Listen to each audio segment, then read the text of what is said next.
बेटा तुम खड़ी क्यों हो क्लास में? सीट नहीं मिल रही, आगे आ जाओ, थर्ड लाइन में आ जाओ, थर्ड लाइन में बैठा लो बेटा इसको। फिर तेरी बहन को जब कोई कहेगा यहाँ आके बैठ जा, फिर अच्छा लगेगा? थोड़ा लिमिट में रहना चाहिए ना। बैठ जाओ बेटा। चलो अपने देखो, अपने व्यवहार को ऐसा रखो जैसा तुम दूसरे के साथ करो, तुम्हारी बहन के साथ वही होगा। यहाँ नहीं, जहां वो कॉलेज में जाएगी वहां होगा, बस में होगा, ऑटो में होगा। समाज सबसे मिलके बनता है। तुम घटिया हो ना किसी के लिए, तो तुम्हारी बहन के लिए 100% कोई ना कोई घटिया। भगवान जो है कर्मा रिटर्न्स बैक है, ये सीधी थ्योरी है ये। और ये मैं अपने लिए भी मानती हूँ, मैं अपनी बेटी के लिए भी मानती हूँ। मैं जैसा कर रही हूँ ऐसा ही मेरे साथ होगा, या मेरे घर वालों के साथ। तुम जैसा कर रहे हो ऐसा तुम्हारे भाई बहनों के साथ होगा ही होगा। हम किसी भी बेटी के साथ गलत करेंगे ना, तो अपने आप को इसके लिए तैयार रखना कि मेरी बहन भी पढ़ने निकलेगी। आज छोटी है तो कल निकलेगी। चाचा की बेटी, मामा की बेटी, ऐसा नहीं कोई घर में रिश्ते ही ना हो, माँ भी तो होगी।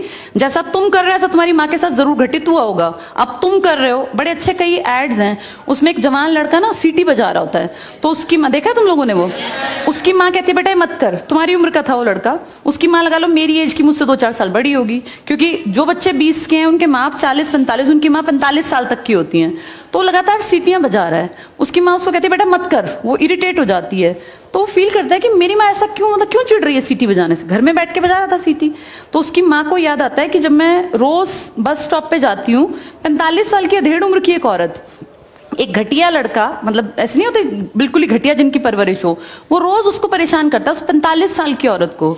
तो उसको फिर फील होता है कि ये मेरा बेटा जो हरकत कर रहा है ये उस लड़के से मेल खाती है। बहुत अच्छा ऐड है, उसका एसेंस बहुत अच्छा निकल के आता है कि एक्सप्लॉयटेशन सिर्फ जवान लड़कियों का नहीं होता। आप गलत कर रहे हो ना, कोई आपकी माँ के साथ, आपकी बहन के साथ कहीं ना कहीं कोई गलत करेगा फिर। इसलिए समाज को अच्छा बनाओ, क्लास को ऐसा बनाओ, कोई लड़की वहां से अगर आ रही है और तुम कह रहे हो यहाँ आ जा, तो ये ठीक है। ये अपने आप सोच के देखो, ये हमारी परवरिश को भी दिखाता है कि हमारी परवरिश कैसी माँ ने की है। अपनी बेटियों को जितने हम संस्कार देते हैं ना, उससे ज्यादा बेटों को देने चाहिए, क्योंकि गलत करने वाले लड़के ही तो है ना, किसी के प्रति गलत कमेंट करने वाले। ये ठीक नहीं होता।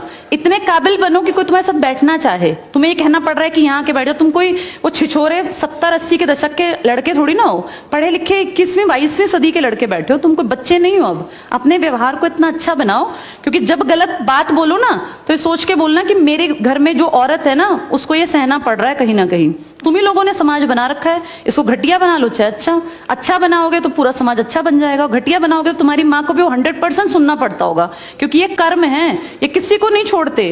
तुम सबको 4 दीवारी में नहीं रख पाओगे। तुम्हारी माँ को भी कहीं ना कहीं बाहर निकलना पड़ता है, चाहे वो मार्केट सब्जी लेने जाती हो, गाँव में रहते हो तो गली में तो निकलती है ना, उसको भी सुनना पड़ता होगा, क्योंकि समाज बनाने वाले तुम ही लोग हो। तो ये ध्यान रखो सबको कि भाई किसी को हमारे किसी भी कमेंट से बुरा ना लगे, और इनको अलग मत समझो। जैसी तुम्हारी बहनें ऐसी ही ये हैं।